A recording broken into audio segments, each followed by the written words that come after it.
السلام علیکم ورحمۃ اللہ وبرکاتہ۔ سورۃ الاحقاف کی آخری آیتیں چل رہی ہیں۔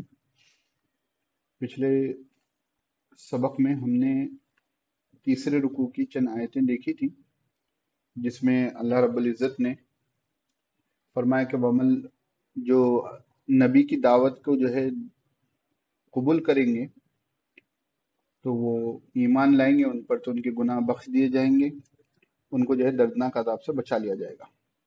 اور جو اللہ کے طرف بلانے والے یعنی نبی کی دعوت پر لبیک نہیں کہیں گے تو وہ اللہ رب العزت کو دنیا میں عاجز نہیں کر سکتے، نہ وہ اللہ کے علاوہ کسی کو اپنا مددگار پائیں گے۔ اولئک فی ضلال مبین، وہ کھلی ہوئی گمراہی میں ہوں گے۔ اب آگے اللہ رب العزت ارشاد فرماتے ہیں، اعوذ باللہ من الشیطان الرجیم، بسم اللہ الرحمن الرحیم۔ اولم يروا ان الله الذي خلق السماوات والارض ولم يعي بخلقهن بقادر على ان يحيي الموتى بلى انه على كل شيء قدير۔ صدق اللہ العظیم۔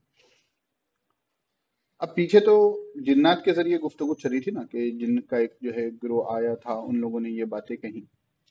تو اب اللہ رب العزت اہل مکہ کی طرف مخاطب ہو کر کہہ رہے ہیں، اولم یرو، کیا وہ لوگ نہیں دیکھتے، کیا ان لوگوں نے نہیں دیکھا، ان اللہ الذی خلق السماوات والارض، کہ اللہ رب العزت کی ہی ذات ہے جس نے آسمانوں اور زمین کو پیدا کیا۔ ولم یعیا بخلقہن، یعیا کے معنی آتے ہیں تھکنا، لم یعیا اور وہ نہیں تھکا، بخلقہن ان دونوں کو پیدا کر کر، یعنی زمینوں کو اور آسمانوں کو پیدا کر کر، ان سب کو پیدا کر کر وہ نہیں تھکا۔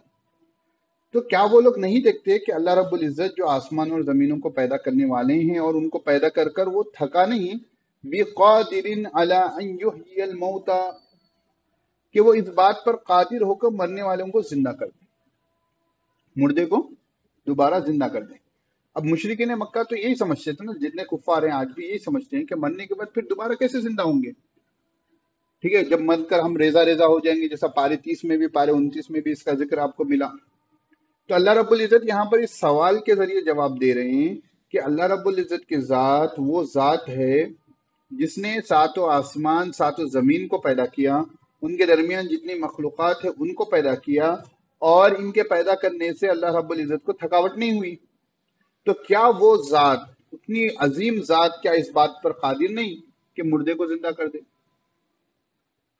تب اس کا جواب کیا ہوگا؟ بلا، کیوں نہیں، انہ علی کل شیء قدیر، بے شک وہ ہر چیز پر قادر۔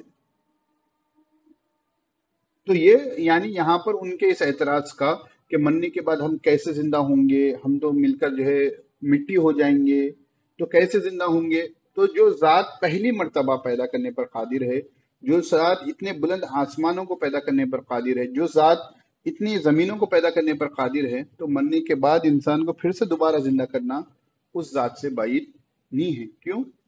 انہ علی کل شیء قدیر۔ اب یہاں تک بات ہو گئی۔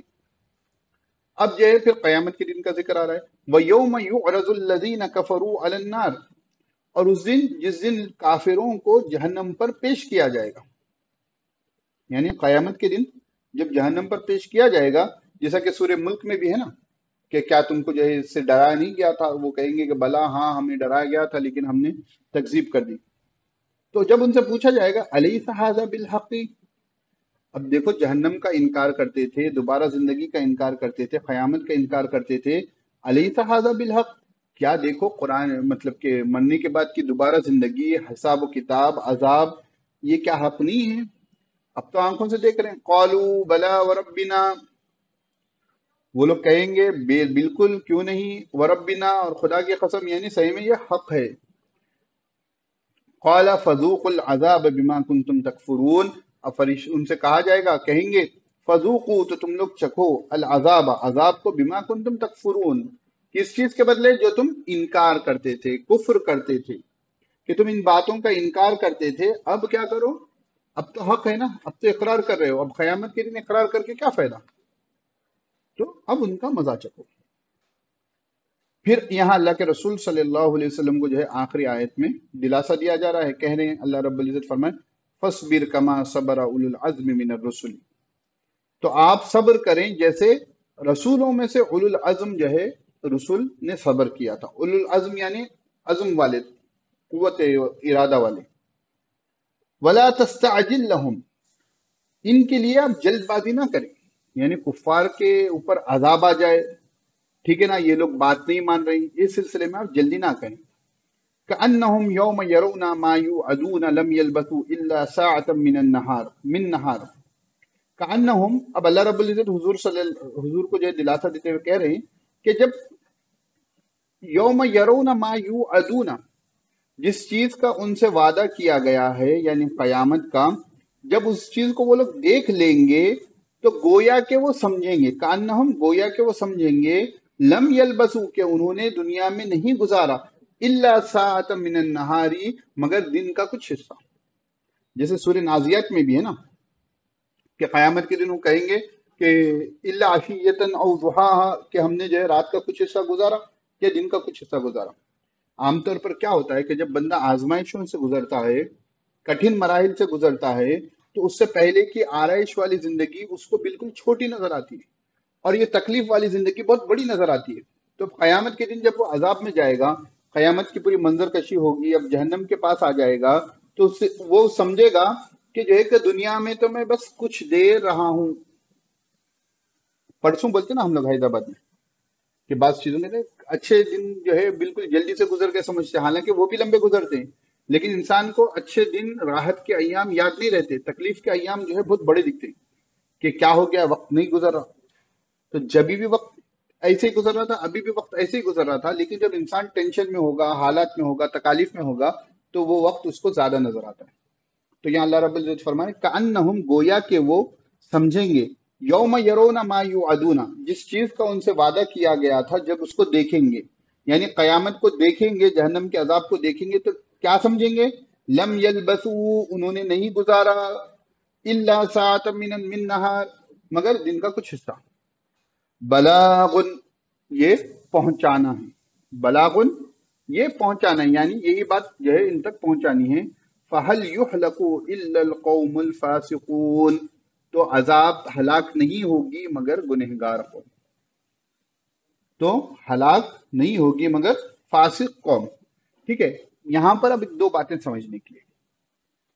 यहाँ पर मिन के बारे में, जैसा कि परसों भी हमारी गुफ्तगू में आया था कि मिन जो है दो किस्म से इस्तेमाल होता है।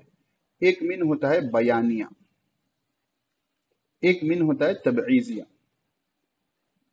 ठीक है, लिखने में थोड़ा गड़बड़ हो जाए तो छोड़ देना। तबईजिया यानी बास के मायने में। तो फसबिर कमा सबरा उलुल अज़्मी मिनर रसुल, रसूलों में से जो उलुल अज़्म रसूलों ने सब्र किया।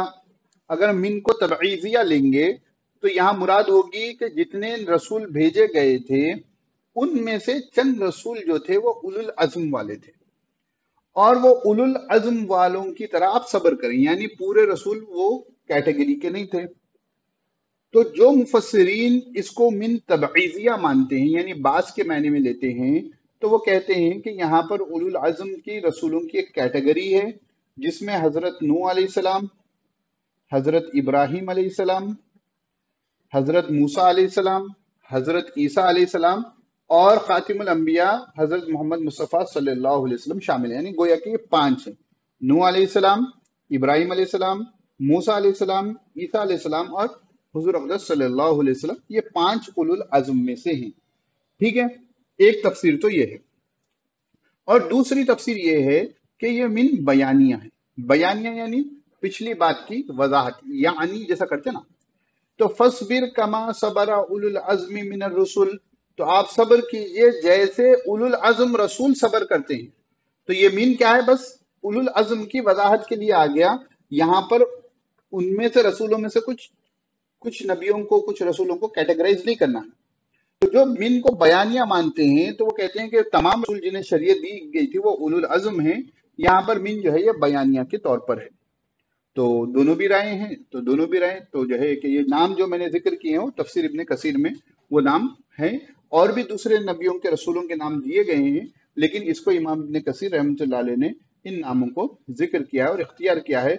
और बाज़ मुफस्सिरीन ने जो है कहा कि ये मिन बयानिया है, ये मिन तबईजिया नहीं है। तो यहाँ पर हमारा सूरतुल अहकाफ मुकम्मल होता है। تو اس کو اچھے سے سنیں، اچھے سے مشق کریں، اور اصل مقصد یہ ہے کہ ہم کو لفظی ترجمہ آ جائے تو اس کی بھی مشق کر لیں۔ کچھ سوال ہو تو پوچھ سکتے ہیں۔